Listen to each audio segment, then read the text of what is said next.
Eh, Satu pertanyaan lagi. Ini saya bertanya nih. Iya yang mulia. Ya, karena saya tidak tahu. Di Nabi Muhammad ketika dia berjalan memberikan ke satu tujuan, ke satu tempat, dia itu dilempar sama orang Yahudi. Betul yang mulia. Kemudian diludahi oleh orang Yahudi, dihina oleh orang Yahudi. Tapi ketika orang Yahudi itu tidak ada lagi, suatu saat Nabi Muhammad lewat di situ, dia bertanya kepada sahabat, "Sahabat, kemana orang Yahudi yang biasa lempari saya? Kemana orang Yahudi yang biasa hina saya? Kok tidak ada?" Ternyata orang ini lagi sakit. Rasul minta kepada sahabat, "Tolong antarkan saya ke rumah dia." Dia bawa roti, dia kasihkan kepada orang yang menghina dia. Nah, itu kebaikan-kebaikan yang pernah saya dengar. Apakah Habib pernah tahu kalau Rasulullah ini pernah melakukan kekerasan terhadap orang? Baik yang mulia, mohon izin untuk menjelaskan yang mulia. Ya. Yang mulia, Rasulullah SAW, beliau itu diutus bukan bikin orang bodoh jadi pinter, bukan bikin orang miskin jadi kaya, tapi bikin orang yang tidak berakhlak menjadi berakhlak, tidak beradab menjadi beradab. Jadi Nabi Muhammad datang membawa kasih sayang, membawa cinta, membawa adab, membawa akhlak. Cerita yang mulia tadi itu benar dan itu tercatat dalam kitab Tarikh Al-Imam Ibnu Jarir At-Tabari. Tercatat juga dalam kitab Syirah Nabawiyah. Tercatat juga dalam kitab Tarikh Al-Imam Ibnu Katsir. Mungkin saya koreksi sedikit, yang Nabi bawa bukan roti tetapi buah yang mulia. Nabi Muhammad diludahi, dilempari kotoran onta, dilempari isi perut onta. Tapi ketika orang itu tidak ada, benar Nabi mencarinya. Kemudian ada yang bilang bahwasanya dia sakit. Nabi mendatanginya, menjenguknya. Orang itu berkata, "Wahai Muhammad, apakah engkau sengaja datang kemari ingin membunuhku karena melihat aku dalam keadaan lemah?"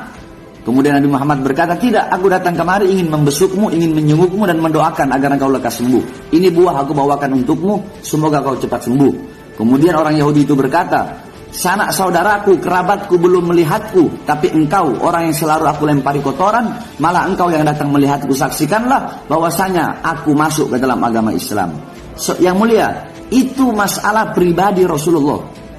Nabi Muhammad, masalah pribadi, beliau dihina, dicaci, dimaki, dilempari kotoran onta, beliau diam.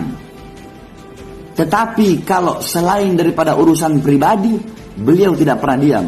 Seperti urusan agama yang mulia, beliau tidak pernah diam. Masjid Diror dibakar oleh beliau.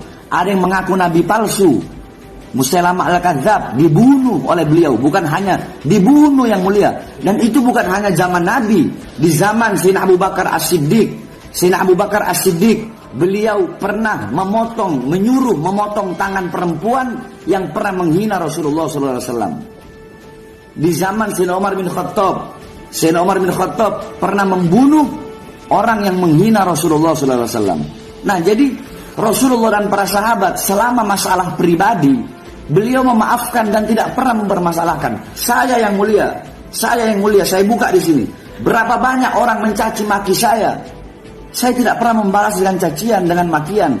Bahkan sampai barusan yang mulia, di Bogor yang mulia, itu kasus yang diinin oleh Ibu Anita. Mungkin Pak Suharja kenal Ibu Anita. Pak Suharja tahu Ibu Anita?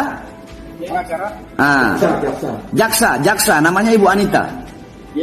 Nah, Ibu Anita dulu pernah menangani kasus seorang perempuan ya Pak Ikhwan ya. Seorang perempuan yang dilaporkan oleh anak-anak saya. Saya nggak tahu yang mulia.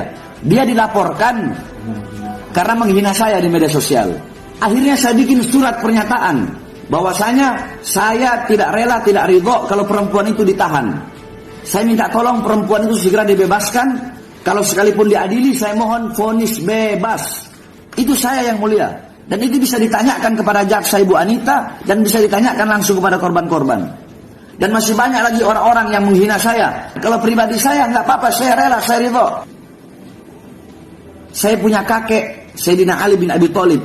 Beliau dibunuh oleh Ibn Muljam. Ketika sholat ditusuk, ditikam dari belakang yang mulia. Ketika ditikam dari belakang, apakah beliau bilang kepada anak-anaknya, wahai anak-anakku, bunuh Ibn Muljam, kejar dia, bunuh dia, balas dia. Apakah beliau berkata seperti itu? Tidak yang mulia. Apa kata beliau? Nanti kalau aku mati, Ibn Muljam dalam keadaan ketakutan, aku bisa lihat dia.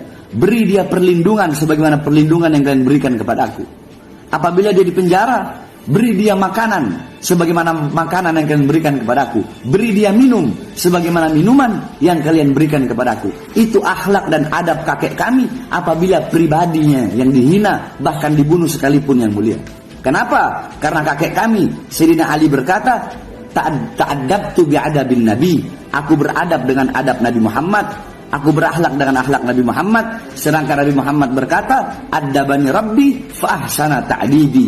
Allah yang mendidikku, Allah yang mengajariku akhlak, adab, sopan santun, sehingga sebaik-baiknya akhlak, sebaik-baiknya adab adalah akhlak dan adabku. Jadi kalau saya yang mulia, selama urusan pribadi, saya rela, saya ridho. Tapi kalau sudah urusan bangsa, urusan rakyat, urusan agama, urusan keluarga, saya tidak bisa tinggal diam yang mulia. Ada 7 napi, saya bikin mereka menjadi NKRI yang mulia. Napi teroris yang mereka mengatakan pemerintah togut, saya jelaskan kepada mereka sehingga mereka kembali kepada akidah Ahlus Sunnah wal Jamaah.